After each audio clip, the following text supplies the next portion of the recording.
Imaginez un monde où chaque événement et chaque signe ont une signification profonde, chacun faisant écho à une vérité plus profonde sur notre époque. Nous parlons de 10 signes indéniables qui signalent sans équivoque l'approche de la fin des temps. Il ne s'agit pas d'une théorie du complot, mais de faits solides et vérifiables, souvent déformés par la désinformation. Dans un monde inondé de nouvelles et d'informations contradictoires, beaucoup sont devenus sceptiques, leur foi ébranlée par la propagation généralisée de mensonges. Mais nous sommes ici pour vous présenter des preuves convaincantes que nous vivons les derniers jours. Nous, cette même génération, sommes témoins des signes indubitables de l'enlèvement. Cela peut paraître alarmant, mais les signes sont indubitablement autour de nous. Bien que le jour ou l'heure exacte reste inconnu, les indicateurs suggèrent fortement que le moment est proche. La récente pandémie n'est qu'un des nombreux signes qui signifient que le monde subit un changement irréversible. La diffusion généralisée de fausses nouvelles et de prédictions trompeuses sur l'Antéchrist et des dates précises ont égaré de nombreuses personnes. Cependant, ces distractions ne servent qu'à nous détourner des véritables signes du retour imminent de Jésus, un retour dans lequel nous avons tous un rôle à jouer. Le premier signe que nous devons prendre en considération est la résurgence miraculeuse de la nation d'Israël en 1948. Après près de 2000 ans, Israël a été restauré, accomplissant d'anciennes prophéties bibliques d'une manière qui ne peut être qualifiée que de miraculeuse. Jésus a souligné le rôle crucial d'Israël dans la prophétie des derniers jours, et sans sa restauration, de nombreuses prophéties resteraient inaccomplies. Le rétablissement d'Israël est essentiel pour la future construction du troisième temple, où l'Antéchrist se déclarera Dieu. Dans Matthieu 24, Jésus fait référence à « l'abomination de la désolation » dont a parlé le prophète Daniel, une profanation qui ne peut se produire que si Israël existe à sa juste place. Cette profanation fait écho aux actions d'Antiochus Épiphane, qui a profané le temple, ce qui a conduit à la révolte des Maccabées et au miracle de l'huile de la Ménorah, encore célébré aujourd'hui sous le nom de Hanouka. Pour que le troisième temple soit reconstruit, il fallait restaurer Israël, et c'est déjà le cas. Cet événement est l'un des signes les plus clairs dont nous ayons été témoins ces derniers temps, marquant le déroulement d'événements prophétiques dans notre monde. Le livre de l'Apocalypse, bien que souvent mal compris, est fondamentalement un phare d'espoir et une révélation profonde. Il offre des conseils à travers les temps turbulents, affirmant que Dieu reste souverain et aux commandes. Jésus, dans sa sagesse, n'a pas révélé de date précise pour son retour. Il comprenait que connaître le moment exact conduirait beaucoup de gens à vivre de manière imprudente. Au lieu de cela, il nous a fourni des signes pour rester vigilants, vivre dans la droiture et rester vigilants. Le deuxième signe que nous devons examiner est la préparation méticuleuse de la construction du troisième temple à Jérusalem. Depuis plus de 3 décennies, un groupe dévoué travaille à cette tâche monumentale, préparant le mobilier et les ustensiles sacrés essentiels pour le nouveau temple. Il forme également des Lévites pour servir en tant que prêtres, s'assurant que tout est en place pour la construction du temple. Ce troisième temple est essentiel dans la prophétie de la fin des temps, car il est prophétisé que l'Antéchrist se déclarera Dieu dans ses murs. Tournons maintenant notre attention vers le troisième signe, la réinitialisation économique mondiale. Les dirigeants mondiaux sont de plus en plus nombreux à affirmer la nécessité d'une refonte économique radicale. Ils soutiennent que le système économique actuel est défectueux et a désespérément besoin d'être réformé. Cette réinitialisation proposée comprend l'introduction d'une nouvelle monnaie internationale et une transition complète vers la numérisation de l'économie mondiale. Cette réinitialisation est plus qu'un simple ajustement financier, elle ouvre la voie au futur gouvernement de l'Antéchrist, qui exercera un contrôle sur toutes les transactions économiques. Cette refonte économique est étroitement liée aux efforts visant à créer un système durable qui régule les émissions de carbone et s'attaque au réchauffement climatique. Bien que ces avancées environnementales et technologiques puissent sembler bénéfiques, elles cachent un programme plus profond de contrôle total de la population mondiale. Le quatrième signe est la montée de l'inflation mondiale. Les prophéties bibliques prédisent des bouleversements économiques importants pendant la tribulation, et les événements actuels suggèrent que nous nous approchons d'une telle crise. Les taux d'inflation montent en flèche à l'échelle mondiale, symptôme d'une instabilité économique plus large qui transcende les défaillances des gouvernements individuels. Cette inflation mondiale est un signe avant-coureur de l'approche de la fin des temps. À mesure que nous nous rapprochons de la grande tribulation, on s'attend à une pénurie et à une famine généralisée. La flambée actuelle des prix des denrées alimentaires et l'escalade des pressions économiques sont des signes inquiétants. La crise financière de 2008 a servi de précurseur à ce que nous vivons actuellement.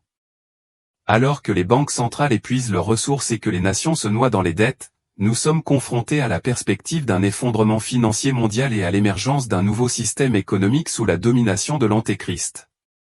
Explorons maintenant le 5e signe, la montée de la tromperie généralisée. Jésus nous a averti que dans les derniers jours, de nombreux faux prophètes et faux enseignants surgiraient, trompant beaucoup de gens avec leurs messages trompeurs. Cette prophétie est d'une pertinence frappante aujourd'hui. Nous sommes entourés de fausses doctrines et d'idéologies trompeuses qui imprègnent tous les recoins de la société, des médias aux institutions religieuses. Beaucoup se détournent de la vérité, se laissant prendre par les mensonges et les distorsions. Cette tromperie omniprésente est un signe avant-coureur de l'acceptation de l'Antéchrist. Dans 1 Timothée 4:1, la Bible parle d'esprits trompeurs et d'enseignements de démons. Paul prévient que dans les derniers jours, les gens abandonneront leur foi, influencés par ces influences malveillantes. Cette apostasie est évidente dans le nombre croissant d'églises qui s'écartent des vérités bibliques pour s'aligner sur les perspectives du monde. Un tel changement est une indication claire que nous approchons de la fin des temps. Le 6e signe que nous devons examiner est l'augmentation de l'iniquité. Jésus, dans Matthieu 24:12, a prédit que l'abondance de l'iniquité ferait perdre à beaucoup leur amour et leur compassion. Ce concept a été largement analysé par les théologiens, qui interprètent l'iniquité comme une montée du péché et de l'immoralité sociétale. Notre monde contemporain le démontre clairement. Les comportements immoraux sont de plus en plus normalisés et acceptés, tandis que les valeurs chrétiennes traditionnelles sont de plus en plus rejetées et méprisées. En termes bibliques, l'iniquité fait référence à une corruption morale profonde ou à la méchanceté. Il ne s'agit pas seulement d'actes pécheurs, mais d'une dépravation morale croissante. Le théologien John MacArthur souligne que cette augmentation de l'iniquité signifie une apostasie généralisée, où les individus s'éloignent de la foi et des enseignements bibliques. Nous pouvons constater cette détérioration dans divers aspects de la vie moderne, de la prolifération effrénée de la pornographie à l'acceptation croissante de modes de vie condamnés par les Écritures. L'avertissement de Jésus sur le déclin de l'amour résultant de l'iniquité est évident dans la façon dont les relations humaines deviennent plus froides et plus distantes. L'empathie et la compassion sont en déclin, remplacées par un sentiment de méfiance et d'individualisme. L'apôtre Paul a également abordé cette question dans 2 Timothée 3:1-5, décrivant les derniers jours comme une période périlleuse marquée par l'égoïsme, la cupidité, l'arrogance et le manque d'amour familial. Les théologiens N.T. Wright et Howard Marshall conviennent que cette montée de l'iniquité reflète l'éloignement d'une société des enseignements du Christ. Wright soutient que l'accent mis par la culture moderne sur l'autonomie personnelle au détriment de la morale biblique conduit à un sens subjectif et changeant du bien et du mal. Marshall ajoute que sans un fondement moral solide, la société commence à définir la moralité en fonction des préférences individuelles, ce qui conduit inévitablement à une décadence morale. La montée de l'iniquité se manifeste également par l'augmentation alarmante de la violence et de la criminalité. Des statistiques récentes révèlent une hausse inquiétante des taux de criminalité dans de nombreuses régions du monde. Cette escalade est souvent liée à l'érosion des valeurs familiales et à l'absence de conseils moraux, qui contribuent à une plus grande propension aux comportements violents et criminels. Le psaume 11:3 pose une question poignante, si les fondements sont détruits, que peut faire le juste ? Ce verset souligne la vulnérabilité de la société lorsque ses fondements moraux sont compromis. La Bible condamne systématiquement l'iniquité et appelle à la repentance. Ésaïe 5:20 prévient, « Malheur à ceux qui appellent le mal bien et le bien mal, qui changent les ténèbres en lumière et la lumière en ténèbres, qui changent l'amertume en douceur et la douceur en amertume. » Cette inversion des valeurs morales est un indicateur clair d'une époque imprégnée d'iniquité. Le prophète Daniel a également prévu la multiplication de l'iniquité au cours des derniers jours, prédisant une période de grande tribulation caractérisée par une recrudescence de la méchanceté. Dans ses enseignements théologiques, Charles Spurgeon a souligné le rôle de l'Église comme phare de justice au milieu d'une iniquité croissante. Spurgeon a soutenu que l'Église doit se tenir comme une lumière dans ces temps sombres, appelant les gens à la repentance et à une foi renouvelée en Jésus-Christ. Alors que l'iniquité grandit, la mission de l'Église de défendre la moralité et la justice devient encore plus cruciale. La prolifération de l'iniquité n'est pas une simple observation mais une confirmation des prophéties bibliques concernant la fin des temps. Dans sa première épître, Jean met en garde contre l'esprit de l'antéchrist déjà présent dans le monde, qui promeut la tromperie et la méchanceté. Cet esprit de rébellion contre Dieu et ses commandements ouvre la voie à l'antéchrist, qui incarnera l'iniquité dans sa forme la plus extrême. La Bible décrit l'antéchrist comme une figure caractérisée par l'iniquité, s'opposant activement à la sainteté de Dieu. Cela est évident dans la société d'aujourd'hui, où l'anarchie et le rejet de la morale biblique deviennent de plus en plus courants. Ces tendances sont un indicateur significatif de l'imminence de la révélation de l'antéchrist. Le 7e signe concerne la tendance croissante à l'unification religieuse sous la direction du pape François. De nombreux chefs religieux prônent un effort collectif pour promouvoir la paix mondiale, envisageant un monde où toutes les religions se rassemblent pour favoriser l'harmonie. Des initiatives comme la journée de prière pour la paix, où des dirigeants de diverses confessions se réunissent pour prier ensemble, reflètent cette noble intention. Cependant, ce mouvement vers l'unité religieuse suscite des inquiétudes à la lumière des prophéties bibliques. Si l'objectif d'encourager la paix et la compréhension est louable, une telle fusion religieuse pourrait avoir des implications troublantes, en particulier si l'on considère le phénomène à travers le prisme des prédictions scripturales. Un exemple frappant de la tendance à l'unité interreligieuse est la réunion interreligieuse qui s'est tenue à Assise, en Italie, en 2016, au cours de laquelle le pape François a invité les dirigeants de diverses confessions à prier ensemble pour la paix mondiale. Cette rencontre a continué la tradition initiée par Saint Jean-Paul II en 1986. Bien que l'intention derrière ces rencontres soit de favoriser la paix, certains théologiens, comme John MacArthur, mettent en garde contre le fait qu'une telle unité peut conduire au syncrétisme religieux, ce qui pourrait diluer les vérités chrétiennes fondamentales.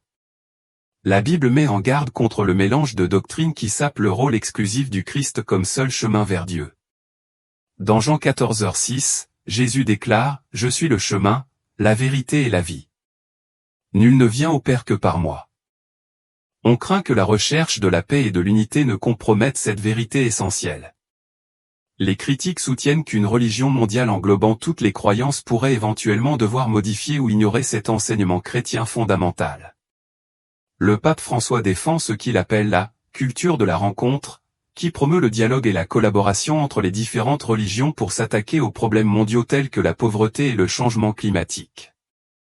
Cependant, des théologiens comme R.C. Sproul soutiennent qu'un véritable écuménisme doit être enraciné dans la vérité de l'Évangile, et pas seulement dans de bonnes intentions.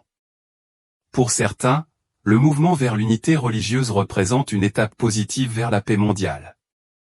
Pour d'autres, il est considéré comme l'accomplissement d'une prophétie de la fin des temps. Apocalypse 17 décrit Babylone la Grande comme le symbole d'un système religieux mondial opposé à Dieu. De nombreux érudits bibliques, dont David Jérémie, interprètent ce passage comme un avertissement contre une religion mondiale qui dilue la vérité de l'Évangile. Cette préoccupation est reprise dans le document de 2019 signé à Abu Dhabi par le pape François et le grand imam d'Al-Azhar, Ahmed El-Tayeb. Le document « Fraternité humaine pour la paix mondiale et la cohabitation » appelle à la paix religieuse et à la compréhension mutuelle. Bien que son message de paix soit important, il a été critiqué pour ne pas affirmer l'exclusivité du Christ en tant que sauveur. Un autre exemple notable est l'initiative de la maison de la famille abrahamique actuellement en construction à Abu Dhabi. Ce projet vise à créer un espace commun pour une église, une mosquée et une synagogue, permettant aux adeptes des trois principales religions abrahamiques de pratiquer leur culte côte à côte.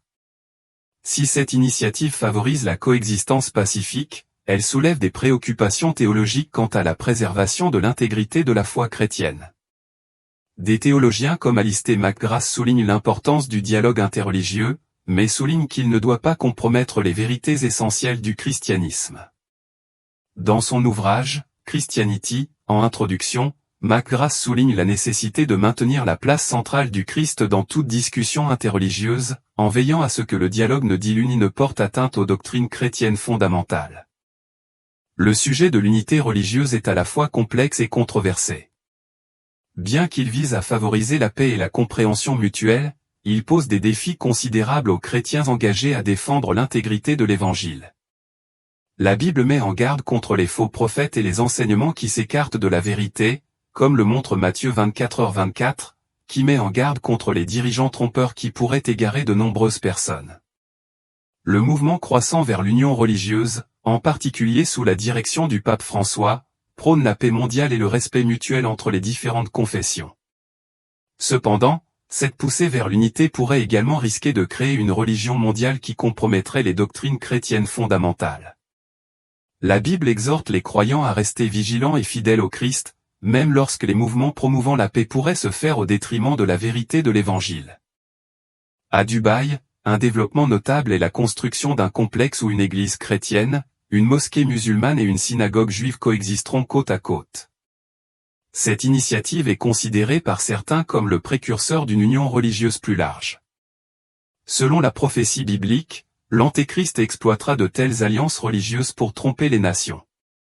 Il se présentera comme un partisan de la paix, mais son véritable objectif sera de saper et de détruire la vérité.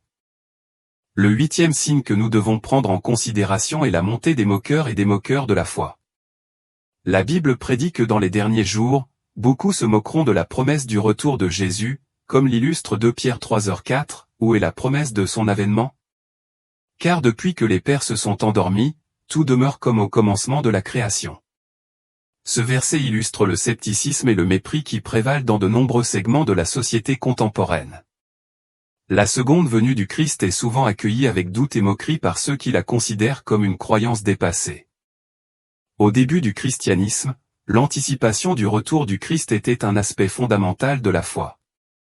Les premiers chrétiens vivaient dans l'attente de son retour imminent, une croyance renforcée par des passages tels que 1 Thessaloniciens 4, 16-17, qui parle de la résurrection des morts et de l'enlèvement des croyants.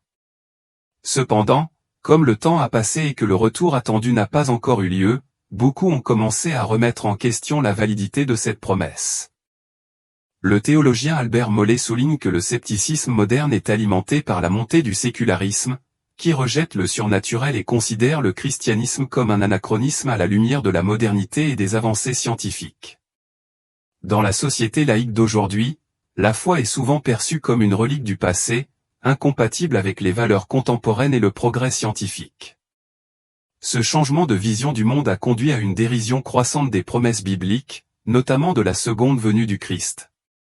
De plus, l'accent mis par la culture moderne sur la gratification immédiate et les expériences tangibles entre en conflit avec le concept de foi dans les événements spirituels futurs. Jésus nous a mis en garde contre les attitudes d'indifférence et d'incrédulité dans Matthieu 24.37-39, établissant un parallèle entre les jours précédant son retour et les jours de Noé. Tout comme les gens du temps de Noé menaient leur vie sans se soucier du déluge imminent, la société d'aujourd'hui reste souvent inconsciente des avertissements divins et de la promesse du retour du Christ. Cette indifférence généralisée reflète un cœur humain endurci qui préfère vivre dans le moment présent et rejette les préoccupations spirituelles. Le matérialisme et l'hédonisme croissant qui prévalent dans la culture moderne contribuent encore davantage à ce phénomène. La poursuite incessante du plaisir et de la richesse peut obscurcir la conscience et la préparation spirituelle d'une personne. Dans Luc 12.13-21, Jésus raconte la parabole du riche insensé, un homme qui a amassé de grandes richesses pour lui-même, mais qui a affronté le jugement de Dieu sans être préparé. Cette histoire sert de mise en garde contre le fait de donner la priorité aux biens matériels au détriment d'une relation avec Dieu. Le théologien N.T. Wright soutient que cette moquerie de la foi est emblématique de l'esprit culturel actuel, qui défend l'autonomie humaine et rejette l'autorité divine. Selon Wright, cette forme de moquerie est essentiellement une résistance à la souveraineté de Dieu et un effort pour exercer un contrôle humain sur le destin. Cette résistance est une caractéristique des derniers jours telle que décrite dans les Écritures. De plus, les médias jouent un rôle important dans la façon dont les gens perçoivent le christianisme. Les émissions de télévision, les films et la littérature populaire présentent souvent les croyances chrétiennes de manière dérisoire ou déformée, renforçant l'idée que la foi dans le retour du Christ est dépassée et irrationnelle. Dans 2 Timothée 4, 3-4, Paul met en garde contre une époque où les gens rejetteront la saine doctrine et rechercheront des enseignants qui répondent à leurs désirs. Cette prophétie semble de plus en plus pertinente dans notre monde saturé de médias, où les gens gravitent souvent vers des messages qui correspondent à leurs préférences plutôt qu'à la vérité. De plus, l'apostasie croissante au sein même de l'Église ajoute une autre dimension à ce problème. Dans 2 Thessaloniciens 2.3, Paul parle d'une apostasie importante dans les derniers jours. Certains chefs religieux, en niant ou en réinterprétant la doctrine de la seconde venue du Christ, contribuent à la confusion et au scepticisme qui entoure cette croyance. Le théologien John Piper souligne qu'un manque d'enseignement solide sur le retour de Jésus rend les croyants vulnérables à la tromperie et au doute. Il est essentiel de se rappeler que les Écritures anticipent et expliquent la montée des moqueurs de la foi dans le cadre du plan divin de Dieu. Pierre aborde cette question, nous rappelant que la perspective de Dieu sur le temps n'est pas la même que la nôtre. Dans 2 Pierre 3.8, il écrit « Un jour est comme 1000 ans, et 1000 ans comme un jour ». Cette vision divine du temps nous encourage à maintenir la foi et la vigilance, nous assurant que les promesses de Dieu restent inébranlables, même si elles semblent retardées par rapport aux normes humaines. La moquerie est un indicateur frappant que nous approchons de la fin des temps.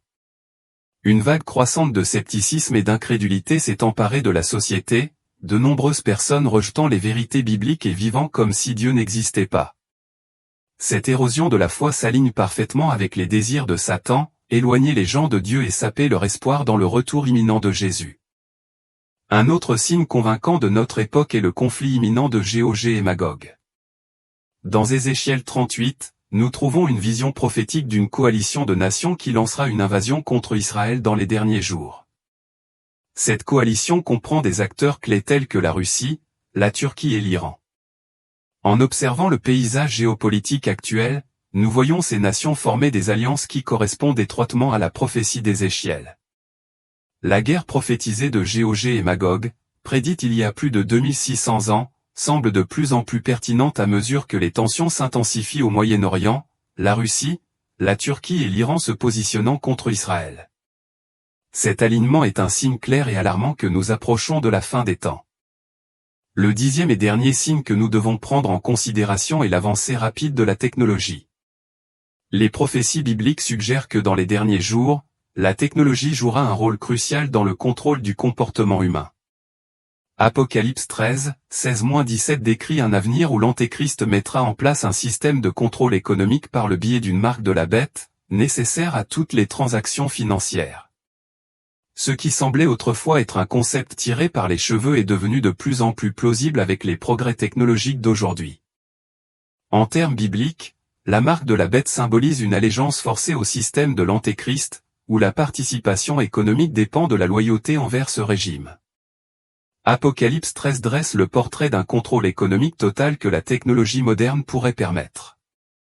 L'essor des monnaies numériques, la prolifération des systèmes de paiement électronique et l'avènement de la RFID, Radio-Frequency Identification, et des micropuces sous-cutanées illustrent comment la technologie pourrait potentiellement surveiller et contrôler la population. Des pays comme la Suède et les États-Unis expérimentent déjà des puces implantées pour les employés, permettant l'accès à des zones sécurisées et facilitant les transactions. Cette évolution technologique rend la notion de contrôle total de plus en plus réalisable. Le théologien John MacArthur observe que les avancées technologiques sont un précurseur naturel de l'accomplissement des prophéties de l'Apocalypse. Il soutient que le développement de technologies sophistiquées ouvre la voie à un système de contrôle économique mondial, reflétant le scénario décrit dans la Bible. L'acceptation croissante des technologies de surveillance et d'identification numérique soutient davantage cette vision prophétique, nous rapprochant de la réalité décrite dans les Écritures. De plus, l'essor de l'intelligence artificielle, IA, et de l'apprentissage automatique a doté les gouvernements et les entreprises d'outils redoutables pour surveiller et contrôler des populations entières.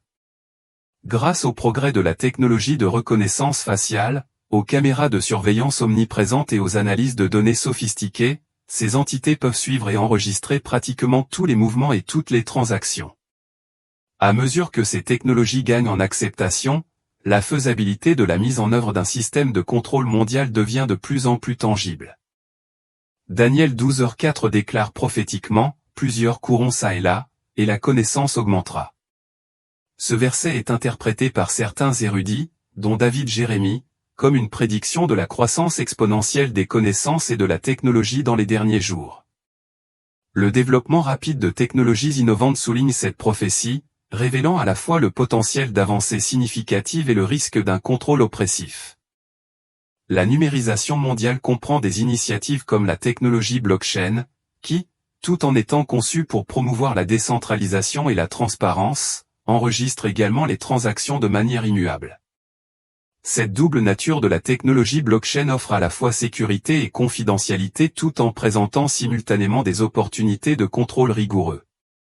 Si un futur gouvernement mondial centralisait le pouvoir technologique, la blockchain pourrait être utilisée pour surveiller et réguler méticuleusement toutes les activités économiques.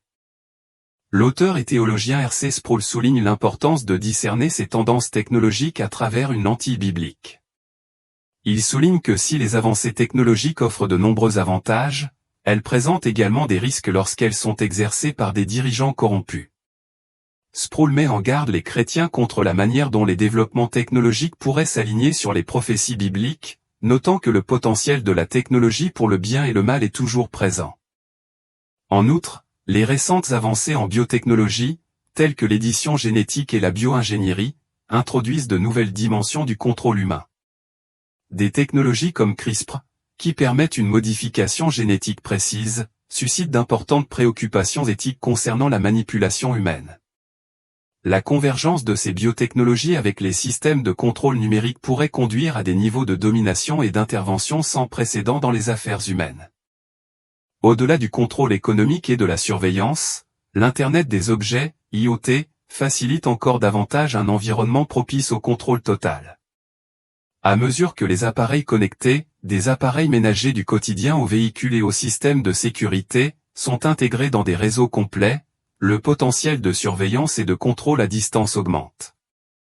Si l'IoT offre une commodité indéniable, il présente également une vaste opportunité d'abus si ces systèmes sont exploités par des personnes mal intentionnées. Une avancée majeure de ces dernières années est le déploiement des réseaux 5G, qui promettent des vitesses de données considérablement plus rapides et une capacité accrue à connecter une multitude d'appareils. Ces réseaux sont fondamentaux pour le développement des villes intelligentes, permettant une gestion plus centralisée et plus efficace des infrastructures. Cependant, ils offrent également la possibilité de surveiller presque tous les aspects de la vie des gens, de leur routine quotidienne à leur comportement d'achat, ce qui soulève d'importantes préoccupations en matière de confidentialité et d'autonomie. Le théologien Alistair McGrath souligne la double nature du progrès technologique. S'il est indéniable qu'il a le potentiel d'améliorer la vie humaine, il présente également le risque d'être exploité pour supprimer la liberté et imposer un contrôle totalitaire. McGrath exhorte les chrétiens à rester vigilants face aux avancées technologiques, plaidant pour une évaluation critique de la manière dont ces technologies sont déployées afin de s'assurer qu'elles ne portent pas atteinte aux principes éthiques et moraux de la foi chrétienne. Dans le domaine de la médecine, la télémédecine et les dispositifs de surveillance de la santé sont de plus en plus répandus. Ces innovations permettent aux médecins de suivre la santé des patients en temps réel, ce qui peut sauver des vies grâce à des interventions opportunes. Cependant, elles suscitent également des inquiétudes concernant la confidentialité et le contrôle, en particulier si les gouvernements ou les entreprises accèdent à ces données sensibles avec des motivations douteuses. L'intégration des données de santé à d'autres formes de surveillance pourrait conduire à un niveau de surveillance intrusif, que beaucoup trouveraient troublant. La prophétie biblique dans Apocalypse 13 décrit la marque de la bête non seulement comme un moyen de contrôle économique, mais aussi comme une forme d'allégeance au système de l'Antéchrist. Les progrès technologiques facilitent la création d'un système dans lequel cette loyauté peut être minutieusement surveillée et appliquée. Des exemples contemporains comme les programmes de crédit social en Chine illustrent ce concept. Ces programmes utilisent des données de surveillance, des transactions financières et des activités en ligne pour évaluer et contrôler le comportement des citoyens.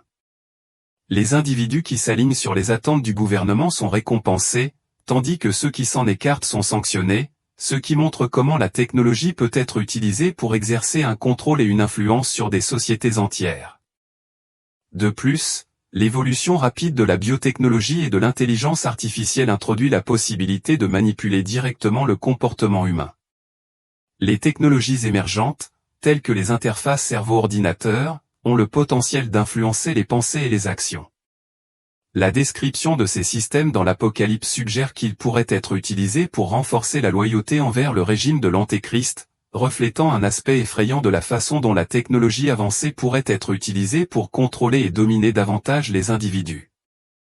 Dans le monde interconnecté d'aujourd'hui, Internet, les smartphones et les médias sociaux ont révolutionné la façon dont nous partageons et recevons des informations.